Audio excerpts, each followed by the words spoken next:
Setelah sebelumnya kita bertahan 100 hari di Desert Only dan membuat desa Sunagakure, kali ini kita akan melanjutkan desa Sunagakure sampai menjadi 200 hari. Kira-kira bagaimana perjalanan kita?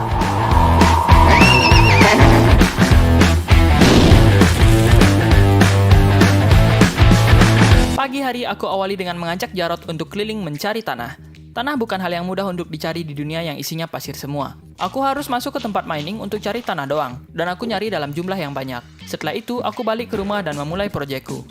Aku membersihkan area belakang rumahku dan mengganti pasir dengan dirt, karena aku berencana membuat kandang untuk ternakku. Aku membuat 2 kandang, satu untuk domba dan satunya untuk sapi. Besok paginya, aku OTW cari sapi sama si Jarod. Aku menemukan village, tapi nggak isi sapi, malah isi kuda yang namanya Kevin. Aku ajak si Kevin bergabung berhubung aku punya tali lebih, dan aku melanjutkan perjalananku. Malah nemu kuda lagi, yang ini namanya Jarit. Katanya saudara tirinya si Jarod. Layaknya saudara pada umumnya, aku ajak Jarit untuk pulang. Aku masih belum nyerah untuk cari sapi, tapi kayaknya emang nggak ada deh. Karena aku udah keliling, tapi kebanyakan village isi domba sama babi aja. Aku memutuskan untuk pulang, tapi di pertengahan jalan si Kevin malah hilang. Ternyata dia permisi buang air bentar. Di perjalanan pulang, aku nonton sunset bareng trio kuda ini. Kurang kopi aja sini. Belum sampai rumah, aku malah nemu abandoned village. Aku coba mampir karena ini kali pertamanya aku lihat village yang kayak gini. Tapi overall sama aja kayak village biasa. Bedanya penduduknya warna hijau dan village-nya kotor, banyak jaring laba-laba. Sampai di rumah, aku memutuskan untuk memindahkan lamaku untuk tinggal di kandang sapi ini. Malamnya, aku coba jinakin Kevin dan Jarit. Aku memberikan mereka semua saddle dan horse armor diamond. Udah kayak Power Ranger aja mereka bertiga. Aku baru inget belum pernah membreeding kuda. Jadi aku nikahkan si Jarit sama Kevin. Karena mereka udah kelihatan deket semenjak perjalanan pulang bareng kemarin. Mereka adu hidung sebentar dan boom, muncul bebek kuda. Yang namanya, aku biarin aja mereka bertiga yang nentuin. Setelah itu aku memberi makan dombaku dan mengganti semua bulunya menjadi warna putih. Biar mereka semua satu warna. Bukannya tidur, aku malah memanen kebunku. Dan besok paginya aku hancurkan pagar-pagarnya. Aku berencana untuk merombak supaya kebunku jadi lebih rapi lagi. Karena kebunnya dempet sama kandang babi, aku susah ngaturnya dan jadinya memakai sedikit kelembutan ke babi-babiku. Sekarang kebunnya udah jadi dan lebih rapi dan keren. Hari ke-111 sampai 120, aku nggak bersantai-santai. Aku membuat kandang baru lagi untuk para babi-babiku. Karena aku ngerasa kandang yang lama udah mulai kecil. Sekalian aku memaksimalkan wilayah desa ini. Aku ledakin aja biar cepat menghilangkan tumpukan pasir. Wow! Anjay. Aku skop yang belum bersih dan menambal yang bolong. Dan boom, segini ukurannya. Aku memindahkan pasukan babiku, karena saking banyaknya ada beberapa pasukan yang bukannya ngikutin tapi malah kabur. Aku ada salah menghitung pagarnya, dan mau ngerapiin lagi.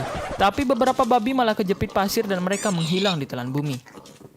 Oke, ini kenapa ada mas-mas golem di sana? Malamnya aku sempat diganggu sama beberapa monster layangan. Tapi aku bisa triple kill mereka dengan mudah. Besok paginya, aku membuat rumah tambahan untuk Sunagakure. Sebenarnya sih rumahnya belum penuh, tapi biar village-nya nggak kosong dan biar padat. Kayak anu. Aku buat rumah yang isinya 2 kasur, jadi bisa nampung banyak villager. Aku nggak ngerti kenapa si Jarit dan si Kevin bisa masuk kandang babi. Jauh banget mereka pacarannya. Setelah itu aku upgrade tembok Sunagakure, biar lebih tinggi lagi. Oh man, ini tembok anti-titan. Aku akan upgrade semua tembok ini, jadi aku perlu cari pasir dan mengubahnya ke wall. Galian pasirku udah kayak bekas Kamehamehanya Goku. Dan akhirnya semua tembok Sunagakure sudah terupgrade ke level 3. Aku terbang buat ngeliat tembok baru, kebun baru, dan kandang baru di desaku.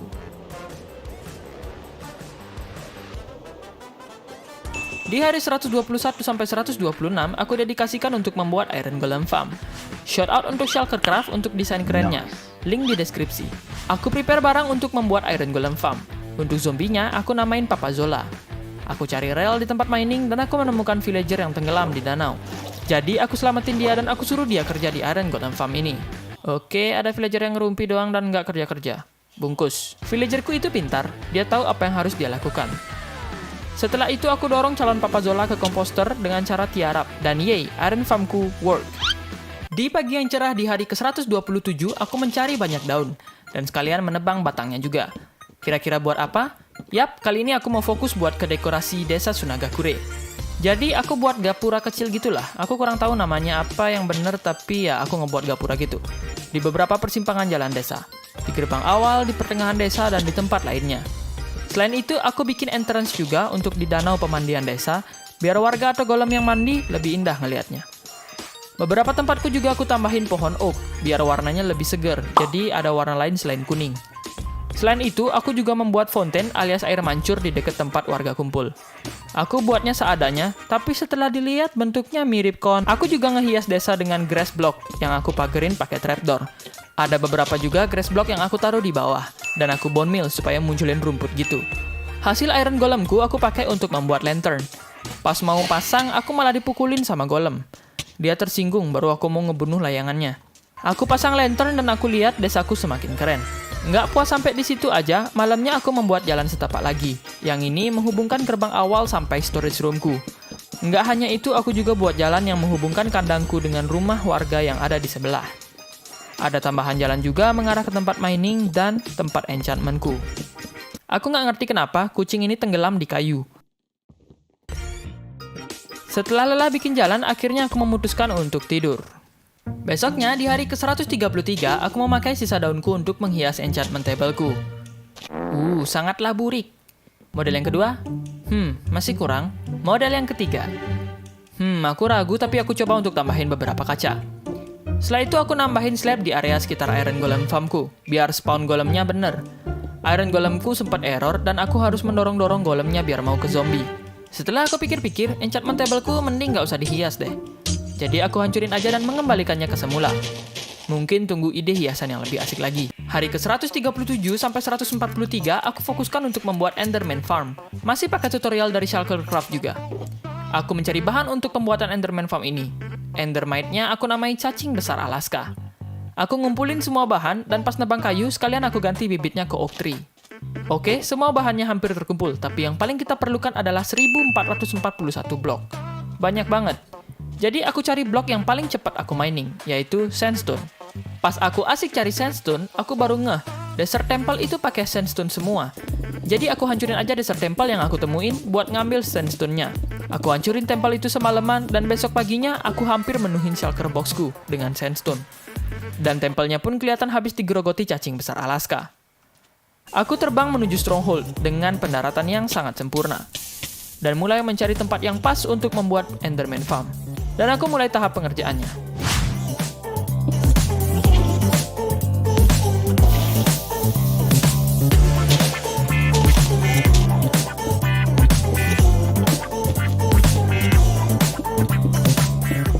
Aku buat platform untuk Enderman spawn, tapi yang rame spawn malah di pulau sebelah. Dan akhirnya beberapa Enderman mau spawn di platformku, tapi aku malah jadi susah kerja karena cuma bisa nunduk aja. Pas aku mau buat bagian Endermite-nya, aku pakai dirt buat jadi tangga. Tapi malah diambil sama Enderman-nya. Saran buat kalian, jangan pakai dirt. Pas tahap pengerjaan, aku nggak sengaja lirik Enderman. Untungnya dia nyemplung ke bawah. Pas aku bersihin dirt dan sandstone, aku nggak sengaja ngegetak pala Enderman. Farmku udah jadi dan hasilnya sangatlah berisik.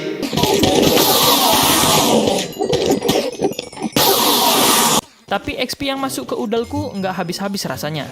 Setelah itu, aku balik ke rumah dan sorenya aku memperbaiki Iron Golem farmku. Di pagi hari ke-144, Iron Golem farmku udah normal lagi. Dan bahkan ada bayi villager yang spawn juga. Setelah itu, aku ngegundulin domba-dombaku untuk membuat bed. Aku berencana menghamili villagerku. Bukan aku yang ngehamilin sih, tapi aku memaksa mereka menghamili satu sama lain. Setelah itu aku mengganti torch di Iron Golem farmku pakai lampu kotak. Besok paginya aku hias Iron Golem farmku biar ada kaki bangunannya karena aneh aja kalau melayang. Tapi kadang pandangan golemnya ketutup sama kaki bangunannya dan golemnya jadi slow respon buat nyari zombinya. Setelah itu aku pergi mining buat nyari lapis lazuli buat enchant. Sekalian aku cari coal dan yang lainnya. Setelah itu aku nemu creeper yang baik hati mau membukakan jalanku untuk nemuin diamond. Oke, nemu diamond lagi. Lah, kok diamond lagi? Lapis lazulinya entah kemana. Akhirnya aku enchant dengan lapis lazuli seadanya aja. Di hari ke-151, aku memperbaiki alat-alatku dengan farm ke Ender Farm. Dan aku merapikan depan rumahku, karena aku berencana membuat beacon di sana.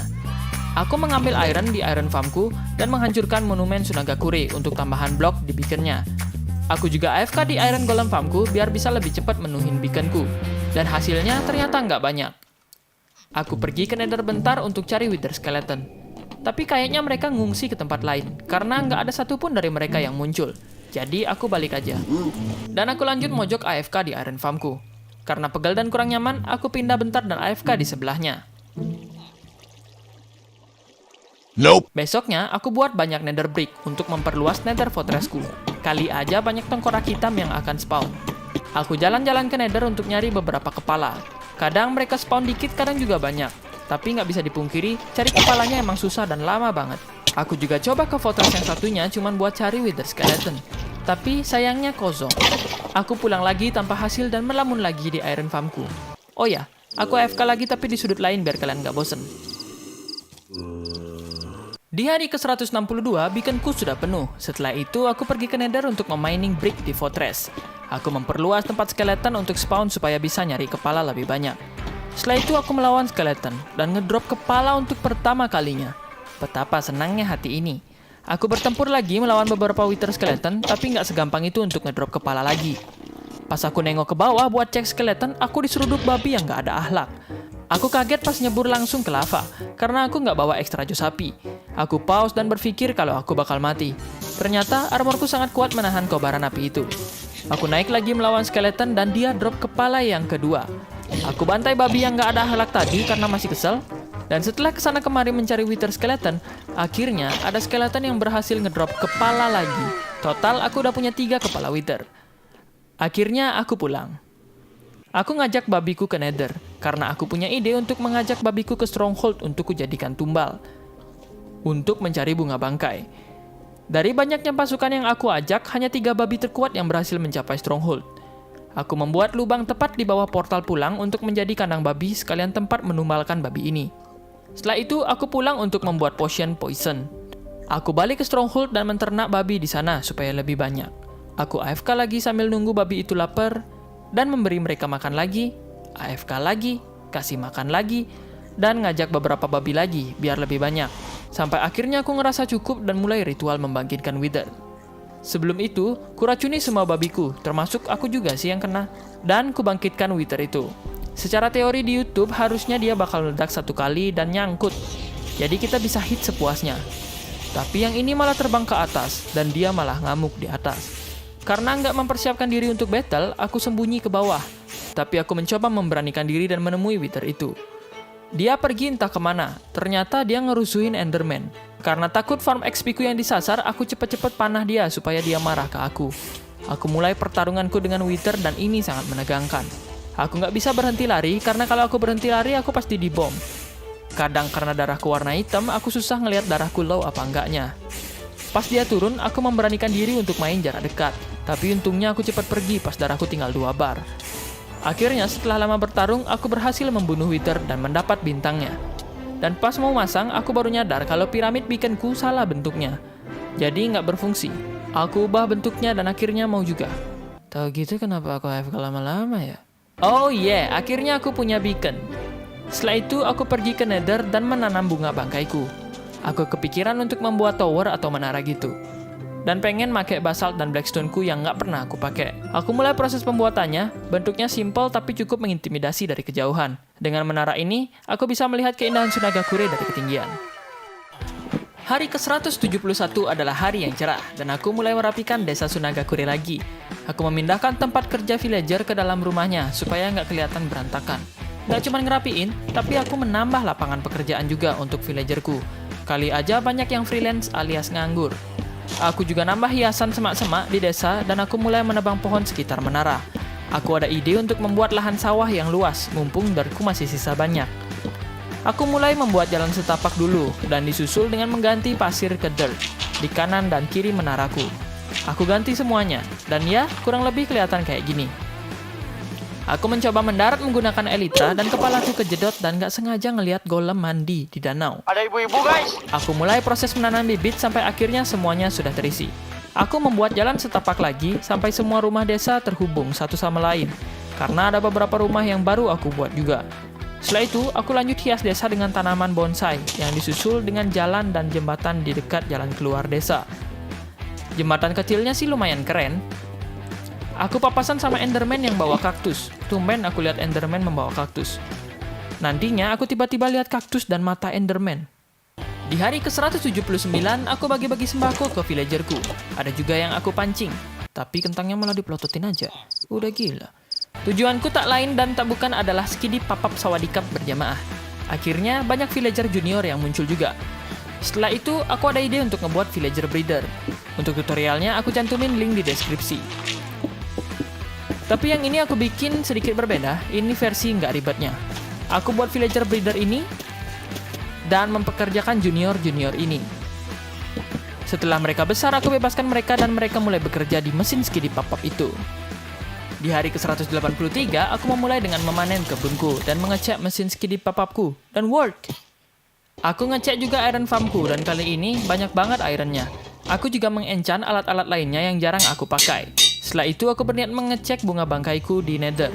Tapi ada villagerku yang malah menginjaknya dengan sengaja. Aku gak ngerti kenapa dia bisa datang ke nether. Aku berniat mendorong dia pulang, tapi... Aku cari XP ke Ender Farm yang berisik itu. Tenangnya suara kedamaian. Aku memaksimalkan anjay gurinjay boku. Setelah itu aku membeli beberapa ikan dan melepasnya di kolam kecil desa. Aku juga mampir untuk mandi bareng di danauku. Di hari yang cerah ini aku berencana mengubah nether portalku. Aku hancurin dan membersihkan area di sana dan memulai proyeknya. Aku ada ide untuk membuat portal di antara dua biome di nether. Ini sih ideku sendiri, gak tahu menurut kalian bagus apa enggak. Tapi portalnya aku berusaha untuk dibikin random aja. Jadi kesannya kayak portal yang alami spawn. Aku juga hias pakai blok lainnya yang biasa aku temuin di nether. Aku cukup puas sama hasilnya dan aku ngeliat desaku sekarang makin ramai. Aku bikin jalan yang menghubungkan portal dengan rumah dan kandang biar lebih rapi. Dan setelah itu aku bikin paint untuk aku pasang di sekitar desa. Paginya di ruang enchant aku dengar villager menjerit. Pas aku cek di air, sayangnya villager itu sudah tak bernyawa. Aku buat kuburan untuk kedua villagerku yang aku cintai dan aku persembahkan melon yang mereka suka. Karena kejadian itu, aku waspada buat cek sekitaran desa. Dan benar aja, ada villager yang nyangkut. Dan ini dia penampakan Sunagakure. Keren banget portalnya. Di hari ke-188 sampai 196, aku fokus untuk cari netherite. Dan aku mau bikin full alat-alat netherite. Jadi di hari ini aku mining doang.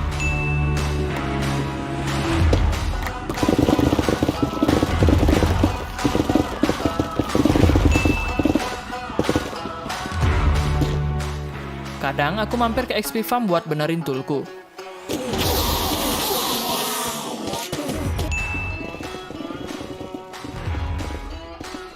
Saking luasnya tempat miningku, kadang ada mob yang spawn di sana.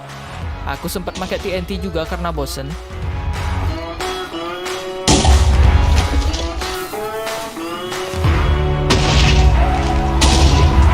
Oh yeah baby, 3 ancient debris sekaligus.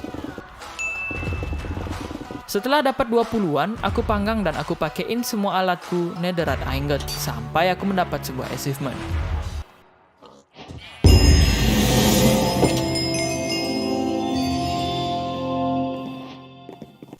Sudah mendekati hari ke-200 dan aku memanen pumpkinku. Aku ambil juga semua iron di iron farmku. Kali ini aku akan bikin pasukan untuk menjaga desaku. Di setiap sudut aku bikin pasukan golem.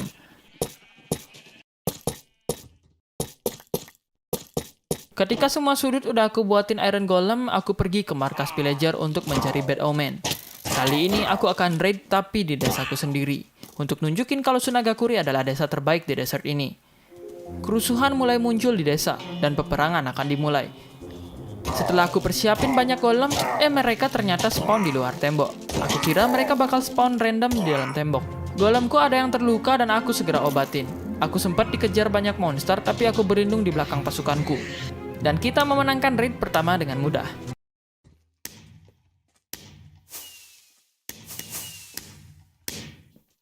Jangan senang dulu karena kita akan raid sampai 3 kali, supaya total 5 kali raid, karena sebelumnya udah 2 kali di hari ke-100.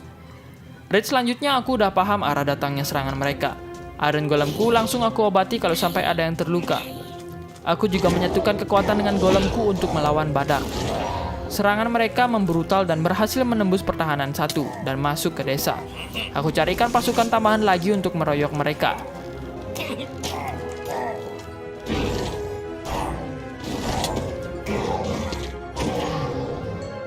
Raid kedua menjadi kemenangan Sunagakure. Raid ketiga mereka berhasil menyerang ke dalam.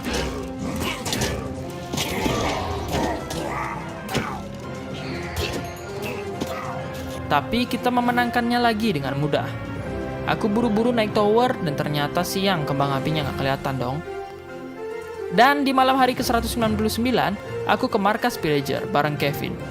Aku membakar markas mereka untuk mendeklarasikan kemenanganku. Aku menyaksikan kekalahan mereka dan gak cuma markas yang kebakar, tapi monster layangan pun juga ikut kebakar. Setelah itu aku pulang dan tidur. Itu adalah 200 hari di desa Sunagakure atau Desert Only.